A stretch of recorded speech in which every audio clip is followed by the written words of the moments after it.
Suicídio e saúde mental. Sejam bem-vindos a mais um episódio do nosso podcast Da Dor ao Amor. Sou o Dr. Vinícius Farani, estou aqui com meu velho e bom amigo Jarbas Serzósimo e temos esse assunto extremamente importante e estamos no mês de combate à questão do suicídio. É um tema extremamente importante, a gente precisa falar sobre isso, a gente precisa entender sobre isso. Afinal de contas, o suicídio é falta de vergonha na cara, o suicídio é coisa de depressivo, só depressão apresenta a tendência ao suicídio. Então vamos entender, esclarecer, organizar um pouco essas ideias e já passo para meu querido Jarbas. Muito bem, tema muito pertinente, vamos falar aqui hoje, né, de forma bem diretiva acerca de alguns transtornos mentais, mas de cara já respondendo sua pergunta, não. A depressão não é a única causa. A única causa, exatamente. É a principal, mas não é a única, tá? Que fique bem claro. Então, a gente precisa desmistificar essa ideia que só o depressivo comete suicídio, né? Gostaria de começar dando até uma introdução breve aqui sobre o que é depressão, que é um aspecto, né, que acontece de forma tanto comportamental, ou seja, tem pessoas que sofrem de depressão por circunstâncias da vida, aquilo vai gerando algum tipo de ansiedade, desesperança, isso vai se somatizando.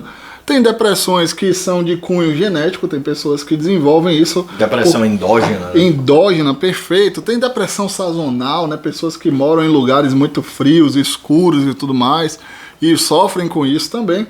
Então há vários tipos, eu não vou listar aqui porque é imensa as possibilidades. Mas o que vale ressaltar é o seguinte: a depressão é marcada por 3 fases. E às vezes as pessoas se passam muito com isso. Ah, é depressivo, mas parece que tá bem, né? Outro dia eu recebi até na minha caixinha, a gente falando de saúde mental lá, uma pessoa que falou assim: poxa, uma pessoa da minha cidade cometeu suicídio. E ela parecia tão bem, né? Esse cara, ele vivia ali sorrindo, sempre nas festas, né? Sempre bem-humorado, a gente via ele como uma pessoa feliz, né?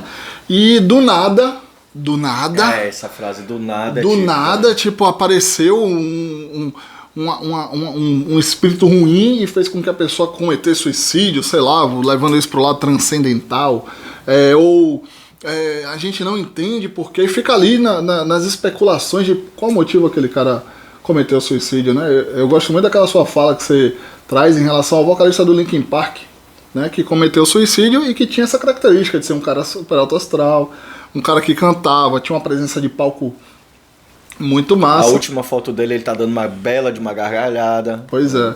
Então a gente não sabe realmente o que está por trás desse sorriso, né? Então é importante observar tudo isso. E quando eu falo das 3 possibilidades, né, a depressão acontece de forma a se desenvolver na psique desse indivíduo, é que ela começa de uma forma leve. A depressão leve, propriamente dita, ela é muito mal interpretada no meio social, na família.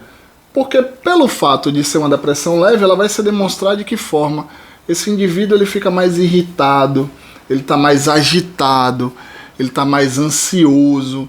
Então são características que não fecham um quadro depressivo, porque na nossa cultura estamos acostumados a ver o quê? Uma pessoa depressiva é aquela que não toma banho, que não come direito. Uma pessoa acamada. Acamada, que não tem, né, força para ligar a luz. Isso, ou seja, isso é muito importante que Jarbas está dizendo, eu só interrompi, desculpe meu caro, só para frisar que a depressão ela se mostra inclusive na ansiedade. Sim. Lembrando que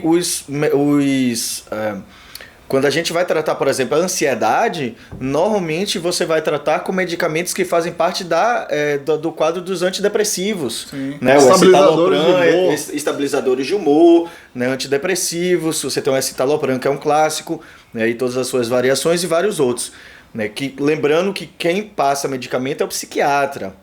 A gente estuda porque a gente precisa conhecer, a gente conhece por conta da interação com os pacientes, mas isso é específico do mundo da psiquiatria. Se você é psicólogo, estudante de psicologia, está vendo um caso de alguém e você está com dúvida do diagnóstico ou gostaria de acompanhamento medicamentoso, manda para o psiquiatra para fazer essa avaliação. Acabou aquela fase de medo do psiquiatra, vergonha, não, tem que mandar, vai tratar tudo na terapia, não vai.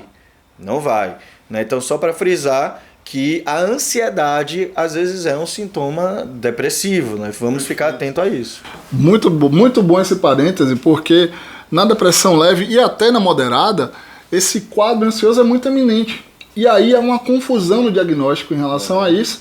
E tem muita gente no meio social, quando eu falo uma confusão no diagnóstico, é porque hoje já temos o Dr. Google, né? A pessoa chega, eu estava até comentando aqui hoje com os caras, né? Tem mídia ali atrás das câmeras, Dr. Vinícius aqui, falando que às vezes a pessoa busca terapêutica e fala assim, olha, eu já pesquisei sobre o meu diagnóstico, eu já pesquisei a terapêutica em terapia cognitiva comportamental e eu sei o que você vai fazer comigo. Não é bem assim não, né? Calma aí, que cada caso é um caso, cada pessoa é uma pessoa, e a gente tem que cuidar de todos esses aspectos. Então, vamos observar, né? E a gente acolhe essa pessoa e tal, porque existe um certo anseio hoje em se cuidar, né? Um dado importante, né, da OMS é que até 2020 as doenças mentais ultrapassariam as doenças do coração.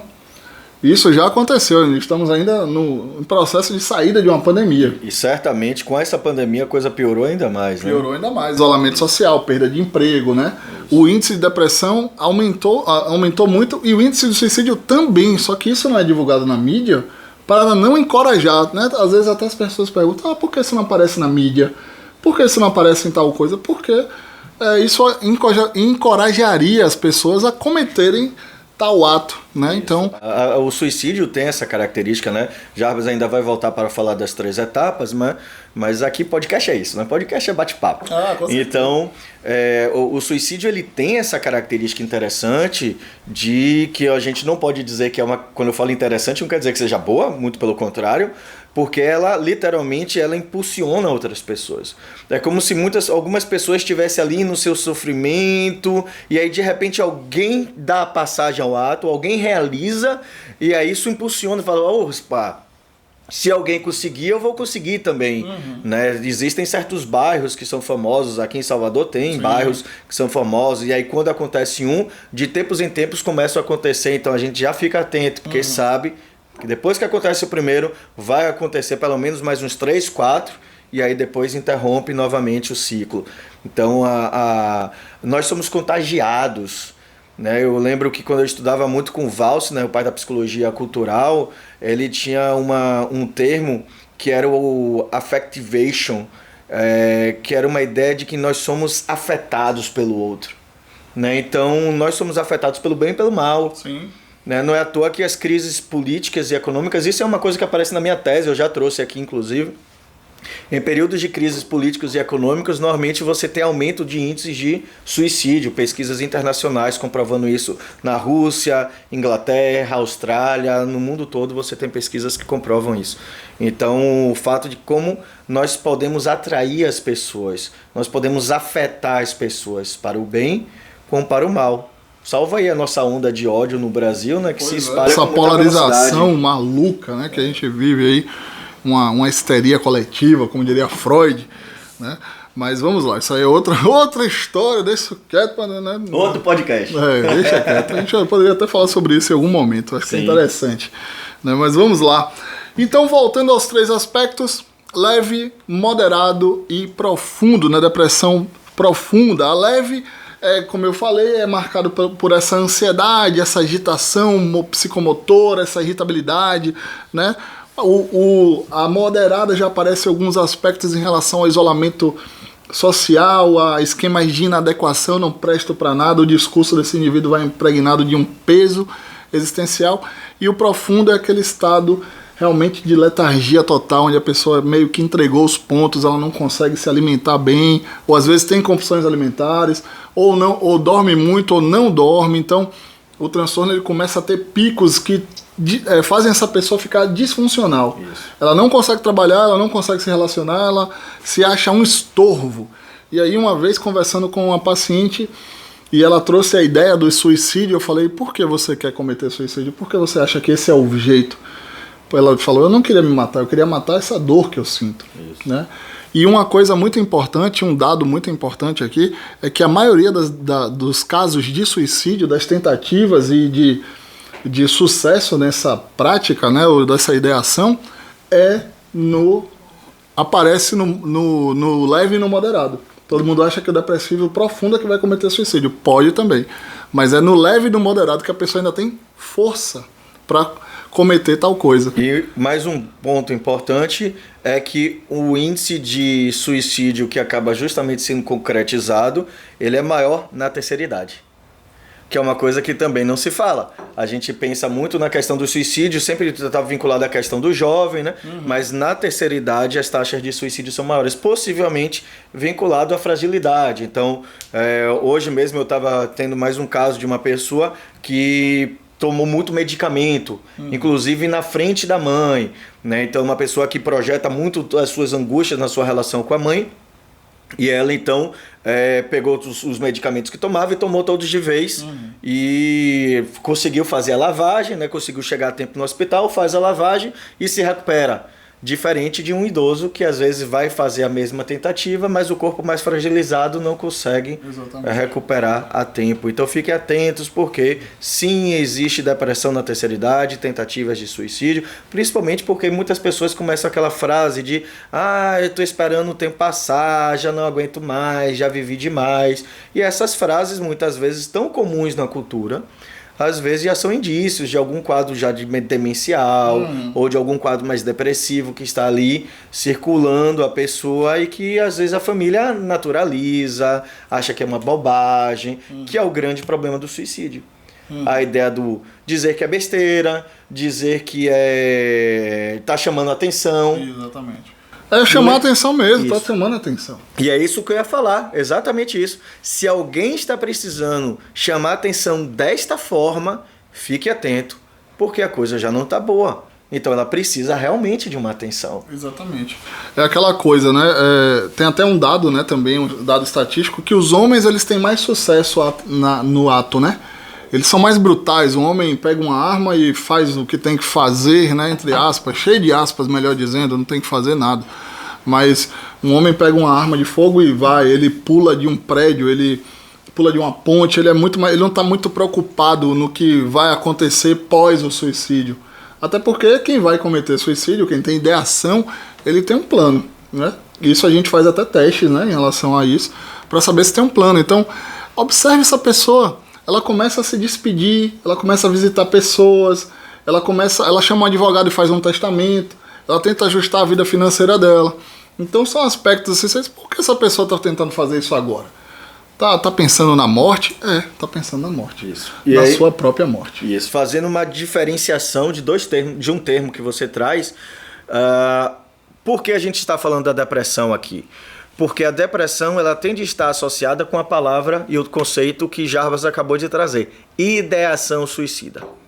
Toda pessoa que tem uma ideação, uma ideia, um desejo de cometer o suicídio, ela vai cometer ou vai tentar? Não.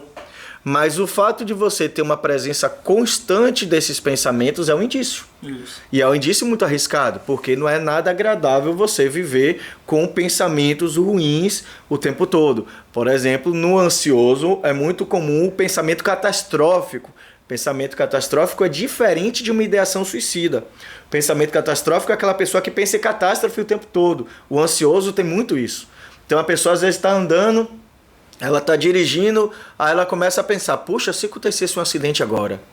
Puxa, se tal coisa acontecesse? Puxa, se tal coisa caísse? Puxa, se tal avião caísse? Então ela está pensando em catástrofes. Qual é a diferença da ideação suicida? Ela não está se colocando nessa catástrofe. Ela está pensando em situações de conflitos. A ideação suicida, a pessoa ela vai pensar em algo que vá prejudicar, e como Jarbas trouxe brilhantemente, ela vai criar, então ela começa já a pesquisar sintomas, ok, gente? Fiquem atentos a isso. Ela começa a pesquisar na internet como é que vai fazer, modos de fazer sem sentir dor, qual é o remédio que ela pode tomar para isso, venenos, ou qual é a estratégia disso, daquilo. Então ela começa já a pesquisar. Então, só para deixar claro para você aí, se você é uma pessoa que já pensou em morte, o que é natural, todos nós já pensamos em algum momento na vida, extremamente comum na espécie humana, faz parte das nossas crises egóicas, nossa crise de consciência, bem-vindo à espécie humana. Mas se você já começou a pensar em morte com muito mais frequência e principalmente já começou a pesquisar, ok, eu diria que já temos 2 sinais amarelos aí bem ligados. Por favor, procure ajuda. você vai precisar. Urgente. Porque, como o Vini trouxe de forma brilhante, a ideação... Vamos pegar essa coisa, essa palavra e fragmentá-la, né? Uma ideia que leva à ação. É a maturação da ideia. A ideação é a maturação. Ah, eu penso em suicídio, mas não cometeria. Mas existe uma ideação. É um sinal amarelo. Porque o pensamento, gente, a gente tem que entender o seguinte, que ele é recorrente. Então, diante de alguém que sofre de depressão ou algum transtorno mental, né, algo na sua saúde mental, essa ideia vai se maturando. E onde é que vai se maturando? Na forma como ela pensa a vida. Isso. Então, se ela tem muitos fracassos, ou até se ela não acerta, é uma pessoa que se cobra muito e não acerta do jeito que ela deveria achar, né, dê o seu melhor, dê 100%, trabalhe enquanto os outros homens, não cai nesses papos furado de alguns motivadores aí da internet. Você vai conseguir produzir o que você der para você produzir. O que você não der, entenda a sua limitação e tente superá-la aos poucos, tá? Não adianta, porque isso vai lhe gerar ansiedade, a ansiedade vai lhe gerar irritação, a frustração te leva para esses caminhos depressivos. Então, vá observando as coisas, né? Observe como você está e busque ajuda profissional logo. Então, aproveitando essa sua fala, acho que a gente poderia falar sobre dois outros transtornos, né, psicopatológicos que tem muito esse vínculo com essa autossabotagem, esse sofrimento, com essas angústias, que seria o borderline e o bipolar. Né? Então, qual a diferença do bipolar para o depressivo? Basicamente, o que diferencia é a presença do estado de mania. Né? Então, o que é mania? Uma pessoa que tem uma agitação maior. Ah, mas isso é ansiedade? Não é apenas ansiedade. Ela vem associado com um espaço de grandeza também. Compulsões. Então, quando a pessoa está num estado de mania, ela se vê grande, ela acha que tudo ela pode. Uma pessoa ansiosa, ela fica ali pensando, quer fazer várias coisas ao mesmo tempo, mas o bipolar, ele acredita que ele pode mais e fica com uma quantidade de energia muito grande. Você fala de compulsão, aí vem as compulsões sexuais. Muitas vezes eles entram nessa questão da libido, que vem com muita força, né? São muito sedutores, né? São sedutores, e aí precisam ter relações sexuais com várias pessoas. A libido fica muito alta, as compulsões alimentares, compulsões por compra, principalmente, mais do que até as alimentares. Compulsão por compra é extremamente comum, então tudo é muito grandioso e que nada vai afetar. E, de repente, ela vai ter uma queda, né, para um quadro depressivo. Lembrando e deixando claro que essas oscilações variam muito de pessoa para pessoa. Tem pessoas que têm oscilações no mesmo dia, que está em mania e depressão. Tem pessoas que têm oscilações mais longas, que podem durar uma semana, um mês em quadro maníaco e depois num quadro depressivo. Eu tenho uma paciente, por exemplo, que eu já acompanho há muitos anos, ela tem maior predominância do quadro depressivo, né? Então ela é bipolar porque ela apresenta o quadro de mania, mas a predominância maior dela é em quadro depressivo. Então ela fica mais tempo na depressão, de repente ela, que nem um golfinho, sobe e aí depois cai novamente. Que é o clássico, né? A depressão é o bipolar tipo 1, tem o tipo 2 também, são 3 tipos, né? Isso. Quer explanar sobre isso? Basicamente a gente faz uma avaliação de intensidade. Boa. Né? Então, o tipo 1, o tipo 2 ou o tipo 3 normalmente está vinculado. O tipo 1 é um tipo, inclusive, às vezes se associa muito com outras coisas. Todos esses diagnósticos que a gente está falando hoje são diagnósticos clínicos. Então, é bom que você procure um bom profissional, que ele avalie com cuidado o que você está dizendo, para que ele consiga... Faça testes, para que ele consiga entender exatamente. Porque o tipo 1 ele é mais superficial, então a mania não se parece muito com uma mania, então às vezes demora até, inclusive, a gente identificar, porque oscila ali, as pessoas ficam achando... Uma hipomania, né? É uma hipomania, perfeito. Então será que não é um quadro de hiperatividade, né? Então... Se percebe até, desculpe te interromper, mas é bem interessante, porque esse diagnóstico é bem difícil, porque por ser uma hipomania... Essa hipomania é às vezes confundida com a breve melhora da depressão, né? Então, não, mas ele estava triste, hoje ele está melhor e tal, mas ele está em baixa mania, uma hipomania.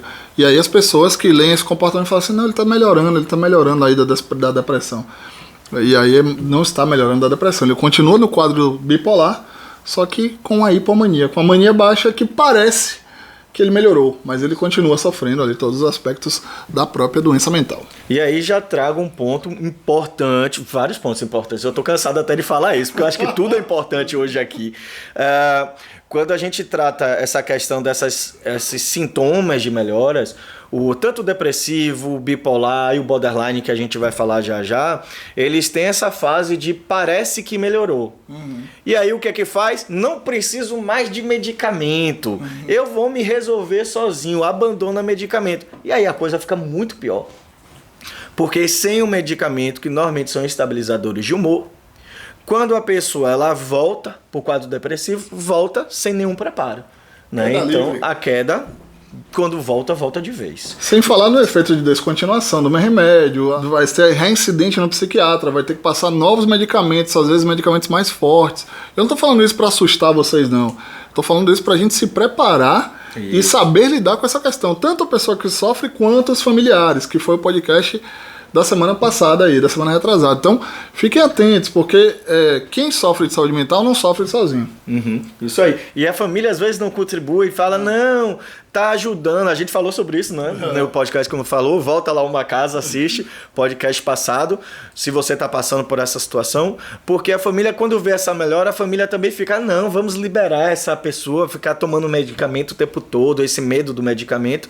E, na verdade, a gente precisa entender que o medicamento tá ajudando, tá dando apoio. Às vezes psicólogos caem nessa besteira, né? Sim. De, não, vamos tirar o medicamento. Não. A gente precisa tirar com responsabilidade. Não é tirar de qualquer jeito porque eu acho que vai melhorar. Não, porque depois vai vir a queda. Então a gente precisa saber desse movimento, né? Então o bipolar, ele passa por essas oscilações. E depois vem o nosso querido borderline. Borderline, esse...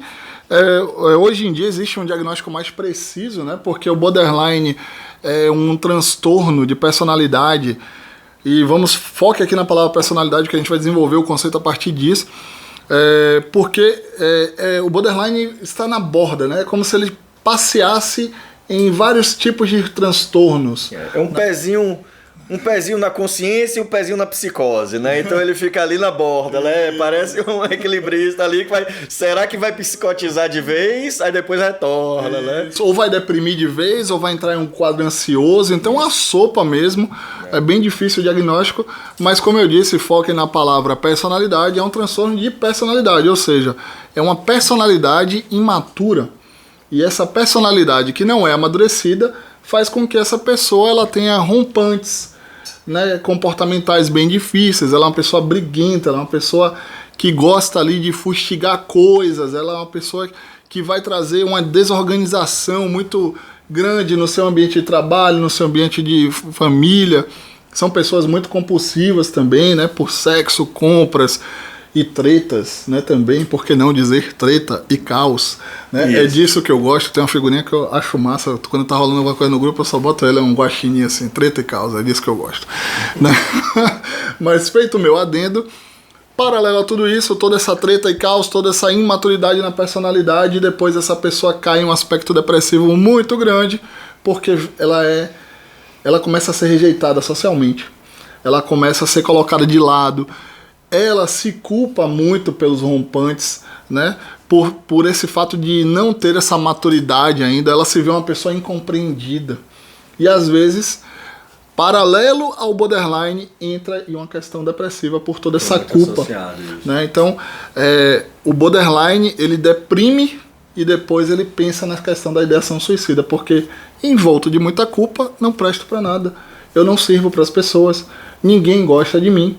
E quando essa pessoa que busca muita atenção, porque o borderline ele gosta dos holofotes nele, é bem parecido com o histriônico, né? Sim. Enfim, mas o histriônico é outro caso, não entra tanto nesse aspecto aqui da questão do suicídio, podendo ocorrer, claro, mas vamos voltar aqui, nos ater para isso, para não ficar uma aula de psicopatologia, né? Muito grande, né? Mas vale a pena falar os conceitos, até para a gente poder entender cada coisa aqui.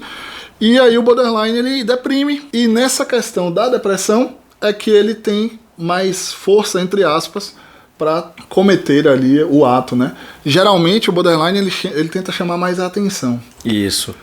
Ele tem, eu diria que tem algumas características que são mais típicas do borderline. Seria essa autossabotagem, né? Isso é muito mais visível, essa característica. Eles têm essa persistência em situações conflituosas. Mas você pensa, não, então você vai descobrir isso de longe. Não, porque eles são sedutores. Então, por conta dessa coisa de querer chamar a atenção, eles são extremamente sedutores. Então, eles acabam fazendo muito o que a outra pessoa quer. Ele acaba, no começo de um relacionamento é ótimo, porque são pessoas que querem se dedicar excessivamente ao outro, mas se querem dedicar excessivamente ao outro, inclusive de formas em relacionamentos que normalmente vão gerar problemas depois. E eles têm muita dificuldade de sair do problema. E como você estava trazendo essa questão da treta e caos, porque eles têm muita dificuldade de sair do problema. Então eu lembro de uma pessoa que eu acompanhei que ela passou por... Já tinha 2 anos que já tinha terminado um relacionamento que era extremamente caótico, que seria a melhor coisa da existência dela, ela ter conseguido romper, que na verdade não foi ela que rompeu, foi o sujeito. Já era um relacionamento que já não era muito agradável para ela, mas ela não consegue se desfazer, justamente pelo fato de que era um relacionamento conturbado. Então eles ficam presos no conflito, fica preso na angústia, e muitas vezes isso vai se arrastando pela vida, vai gerando sempre muita instabilidade, é muito frequente na questão do borderline, né? E para deixar claro, essa questão da impulsividade que esse borderline apresenta leva ele às tentativas mais recorrentes de suicídio, sim, para chamar atenção, sim, para tentar matar essa dor, sim, porque é um desespero. A impulsividade ela vem caracterizada pela pouca racionalização acerca da questão que está se sentindo, né? É como se essa pessoa ela sentisse tanto que ela tomasse uma atitude, um rompante ali, que levasse ela a algo que ela se arrependeria amargamente. Se é para sofrer, eles sabem sofrer com propriedade. Visceralmente, é isso mesmo. Outro aspecto importante para a gente fechar o nosso episódio de hoje é o estresse pós-traumático. Eu vou trazer apenas uma característica que é mais eminente nessa questão do estresse pós-traumático, que é o luto. Pessoas que estão passando por uma situação de luto, que perderam seu objeto amado, que não estão sendo assistidas, né, da forma adequada, sendo acolhidas da forma adequada, passam por isso e às vezes num rompante de dor, de elaboração mal feita desse luto, diz que não perdeu o sentido da vida, porque o sentido da vida estava atrelado àquele objeto. E é importante falar esse objeto porque pode ser uma pessoa, né, a perda de Romeu e Julieta, a perda de um objeto amado, que inclusive é um quadro muito mais falando dos borderlines, é um livro muito mais de borderline, de um amor borderline, aquela coisa impulsiva. Lembrando que Romeu e Julieta eles se conhecem no domingo, se casam na segunda, quarta-feira estão mortos, né? Então você vê que é algo extremamente impulsivo. E tem aquela coisa, né, do que, ai meu Deus, meu objeto amado se foi, mas lembrando que objetos também, quando nós falamos objetos, principalmente na psicanálise, estamos falando de qualquer outra coisa fora da gente que a gente projeta os nossos desejos, por exemplo, o dinheiro, daí vem o porquê. Perfeito. Tantas pessoas cometem suicídio no período de crise econômica. Eu trabalhei minha vida inteira para ganhar milhões e de um dia para o outro perdi tudo. Perdi meu objeto amado, que era o dinheiro. Perdi o sentido da minha existência. Pronto, acabou a minha vida. O sentido da vida da pessoa era o dinheiro. Discutir sobre esse tema é falar inevitavelmente sobre o sentido da vida. É por isso que eu gosto muito da psicologia analítica, porque a gente se aproxima muito a esse campo filosófico, porque a gente precisa falar qual é o sentido da vida, qual é o seu sentido de existência, né? Pelo que vale a pena viver, e porque o suicídio é isso. É um debate sobre pelo que vale a pena viver. Estamos vivendo por quê?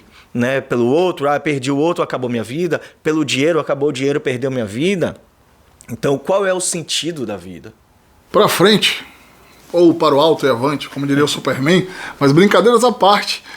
Outro ponto interessante, e agora sim vamos fechar aqui, é porque o conteúdo é muito denso, né? A gente às vezes tenta trazer aqui um tom de brincadeira para algumas coisas, mas isso é um assunto muito sério. E uma coisa que está muito comum entre os jovens agora, falando dos jovens, é o cyberbullying, né? É muito comum você ver brincadeiras, por exemplo, como Baleia Azul, que ficou muito comum. Depois veio o Momo, eu acho, um bonequinho verdade. Que aparecia e tinha uma brincadeira que no final era o suicídio. E voltando pro cyberbullying, além dessas brincadeiras... Desculpe, teve um recente que eu vi, porque me chamou a atenção, que era justamente de se enforcar. Sim, né? Sim, eu vi esse também. Gente que era jovens que se enforcavam e filmavam... Gente, era basicamente um suicídio coletivo, né? Então isso está muito presente na cultura midiática. Então fiquem atentos, isso é muito importante. Observem o que seus filhos andam vendo nas redes sociais. Observem muito. TikTok, Instagram, todas essas coisas, tem muita coisa. Claro que a rede tem uma preocupação com isso, porém não dá conta de tudo, né? Para algo viralizar é muito rápido, o WhatsApp tá aí, manda para todo mundo, manda em um grupo, expõe a pessoa, né? Que foi o caso Lucas, né? Que algumas semanas atrás, meses atrás, não me lembro bem ao certo, o cara comete suicídio porque ele estava brincando com um colega queria dar um beijo nesse amigo, né? E aí pegaram isso, filmaram, ele mesmo filmou também, caiu no grupo da sala, caiu no grupo da escola, isso se espalhou, ele grava um vídeo se despedindo, dizendo que ia tirar a própria vida, porque ele não aguentaria viver com aquilo, com a família dele, né, depreciando, dizendo que ele não era homossexual, que ele era heterossexual, que aquilo foi uma brincadeira, se explicando todo, né, e diante de um monte de preconceito, de uma existência que ficaria maculada diante daquela brincadeira, ele comete suicídio. Então, observem, porque o suicídio está aí, né, é algo importante, é algo eminente, né, observe os sinais, tudo que a gente falou aqui hoje, procurem ajuda profissional, médico, psiquiatra e psicólogo, tá, gente? Saúde mental é com médico, psiquiatra e psicólogo, não é com terapeutas, fuleiragem e por aí vai. Não vou entrar nesse mérito porque nem vale a pena. Mas médico e psicólogo são os profissionais adequados para cuidar da sua saúde mental, para cuidar de alguém que você ama e que está precisando desse cuidado. Beleza? Encerramos por aqui o nosso episódio de hoje. Muito obrigado pela participação de todos. Por favor, compartilhem aí o nosso vídeo, curta, envie aí para quem você quiser, porque é um assunto muito pertinente. Um abraço e até a próxima. Valeu, meu querido Vini. Abraço, meu caro. Grande abraço a todos.